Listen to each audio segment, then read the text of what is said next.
Binalatan ko yung beetroot kasi gagawing juice ngayong umaga na ito. Maganda tong beetroot. Gagawa tayo ng juice. Bakit? Pula siya. Makapula din sa mukha. Oh, pampabata. Ay, what? Drink tayo mga kabayan. Gawa ko ng juice na beetroot. Yan, beetroot. Yes, yes, yes, yes.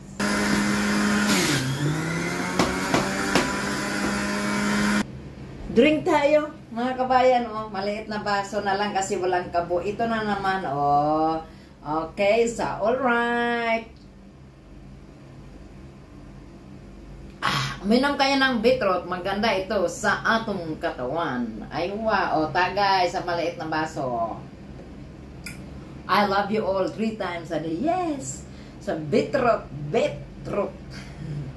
Pure na pure, kasing pure ko, kasing ganda ko. Oh, minum tayo nito ng beetroot kasi maganda ito sa atong atay, pampalinis sa atong atay. Kung mayroon tayong mga kinakain ng mga, basta mga kinakain, inom tayo nito. Wow.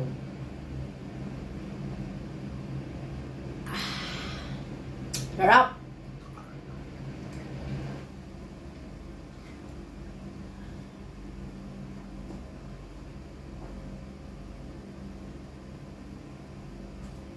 Ito pa. Yula! Day!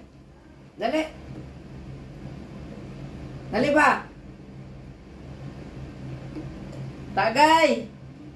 Nayo!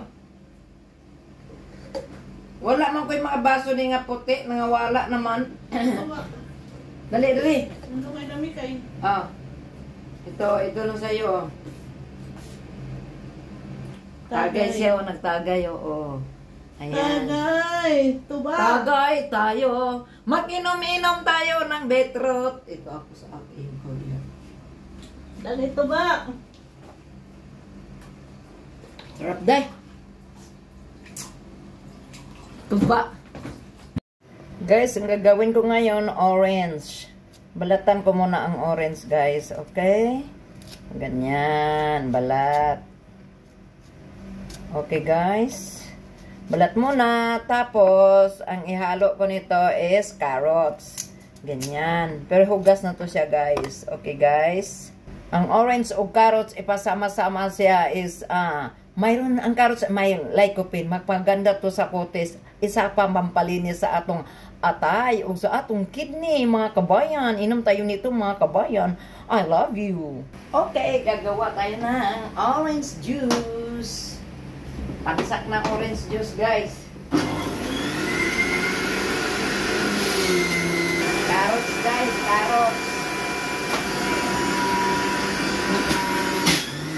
Aywa. Aywa. Inom na ta, guys. Tagay na ta juice, guys. Oh. Okay, so alright. Wow, sarap to, guys.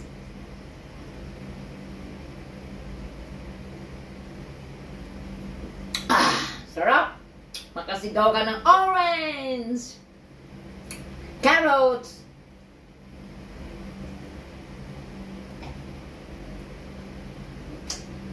Ha! Sarap! Sarap talaga. Sarap, sarap, sarap, sarap, sarap. Thank you very much for watching my video. Okay, so alright. Orange and carrots I mixed today.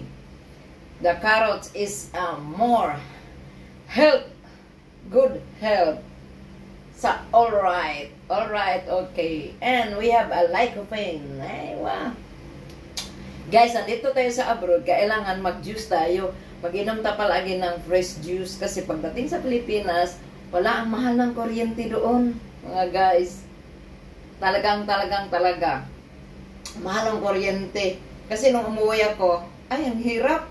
Pero may juicer ako doon, ganito din kalaki. Sa ngayon, yung juicer na to.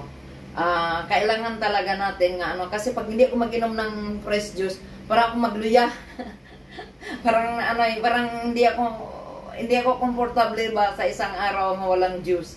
Pag nag-uwi ko ng Pilipinas, naggawa din ako doon ng fresh juice. Thank you. very much for watching my video. Okay, guys. Love you all. God bless.